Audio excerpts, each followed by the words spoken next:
All right, great. We're going to go right into questions for wide receiver Mike Harley.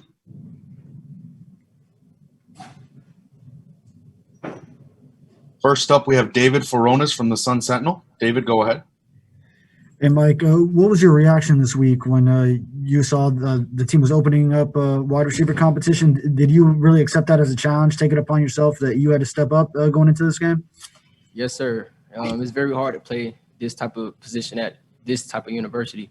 So, our back's against the wall, and, we hear everything on the outside. So we don't get distracted by it. We don't, get in our feelings about it. We just go to the practice field, compete, and get better every day. And, someone just had to get out their comfort zone because, it was too comfortable. So coach made it a challenge, you know what I'm saying? And me being the oldest guy, senior, I just had to step up, and I just had to stay consistent. Awesome. Next up, we're going to go to David Wilson of the Miami Herald. David, go ahead. Hey, Mike. Obviously, we saw the depth chart with 9 guys listed as starters. I'm just curious, was it Rhett or Coach Likens? Did they sit you guys down? How did they kind of express to you that the competition was really open this week? Just coming in fresh, the first practice on Tuesday, he sent a couple group texts out, and he told us before the meeting started that no one's have a job. So, it's up for grabs. Whoever have the best performance for the 3-4 days of practice will get the starting job. So how did you just react to that text? Like what went through your head? In the meeting, in the text, I reacted to it like, okay, now I have to step up. I shouldn't be in that position coming in as a veteran, but coaches got to make some changes, and some guys got to make plays. So that's what we did tonight. Great. Next up, we have Manny Navarro of The Athletic. Manny, go ahead. Hey, Mike, curious if you felt like maybe you guys weren't playing well, before this week, in terms of coach sending you that message. Did you feel like it was warranted? Like, hey, there were things that we were leaving on the field, things that we could have been doing better?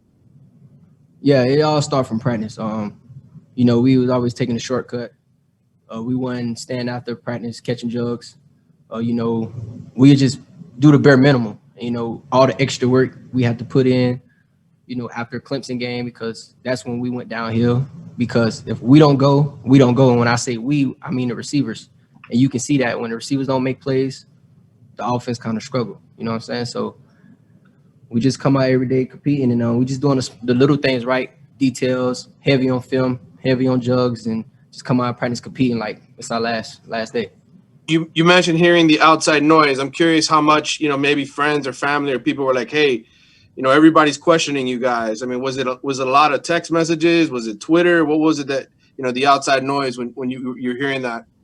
Yeah, the outside noise is, people tag you, people send certain stuff, but, you got to stay mentally strong because nowadays media can really break and hurt your confidence. But, me, I just kept moving because I've been there and I've done that. I've been in this program for 4 years, and you know how the outside gets. So my thing is that I took that and got motivated and came out Sunday and told the younger guys, like, our back's against the wall. Like, the whole world challenging us. You know what I'm saying? So we have to step up to the plate coming in this game, and I feel like that's what we did.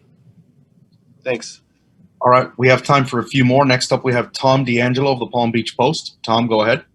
Hey, Mike, that all being said, what did it feel like on that second play? It was kind of something we haven't seen in a while, the long pass, you catching it, the touchdown. Did that kind of take the load right off everything off your mind and say we can go now? No, it felt normal because we did that. We start practice call. We start a period. We start practice a period called fast start, and we actually did that play, the second play, and King threw it. I scored in practice. So when we got to the game, I'm like, okay, no pressure. Let's make it happen. And he called it, and the rest was history. So when that happened, I was like, okay, like it's time now to put your foot on the gas and keep going forward and get the young guys behind me and ride them up and make King have confidence to throw the ball, throw the 50-50 balls and deep balls. All right, Mike, our last question for you comes from Susan Miller-Degnan of the Miami Herald. Susan, go ahead. Hey, Mike, you guys are 5-1. You've been through a lot, in your years there. How do you feel about this season overall? And how much hope do you have, for the second half, and just kind of talk about the first half of the season? This is a great team, knowing the circumstances what's going on in the world today, that we're overcoming. Just that part, we're overcoming everything, with the COVID and everything else. And coming in the game, we face adversity in certain games, and we just overcome. We get the W's. It's ugly, but it's not easy to win. So coming out with W, coming out 5-1, I just have a great feeling about this team. This team is very special.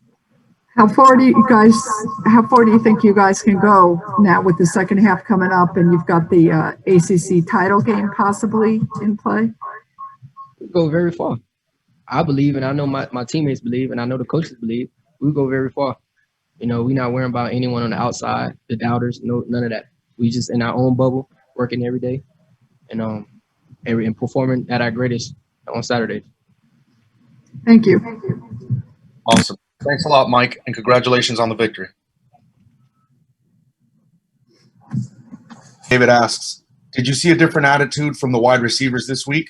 And was there anything you felt like Mike did well today that wasn't necessarily happening earlier this year? Yeah, no doubt. I think, like I said, I think inside the building from coaches, just for everybody. And I mean, those guys are smart guys. Everybody, it was the elephant in the room. We got to start connecting down the field. They got to start making plays. I got to start throwing the ball better for those guys to make plays. And I think the good thing about that is everybody was positive. Nobody was negative at practice. Man, I'm so proud of those guys, the way they played tonight, just because they kept a great attitude and they came out here and they had a real good game. As far as Mike, man, Mike's the leader of that group. He's a senior. He's the leader of the receiver group. I feel like he keeps a lot of people in place, and just the way he played tonight, it's a testament to what kind of guy he is. He works hard, and good things are happening for him. Hey, De'Eric, we just talked to Mike Harley, and he talked about how they felt challenged, to kind of step up this week. Obviously, the struggles earlier in the year, especially with the deep balls, etc. To get those early ones, to get the game going fast. How much did that help you guys tonight? And I guess, can you speak a little bit to Mike, stepping up and having such a big game like he did? Yeah, no doubt. I think he helped us a lot. Will made a great catch on the first play, and then Harley took it the distance. I think that's what we need. I think we're going to keep after throwing the ball deep and keep trusting those guys, and I think those guys will make plays. Mike played a great game. He stepped up. Like you said, I think the receivers felt challenged all week just from inside the building. So he stepped up, and he had an outstanding game. I'm happy for him.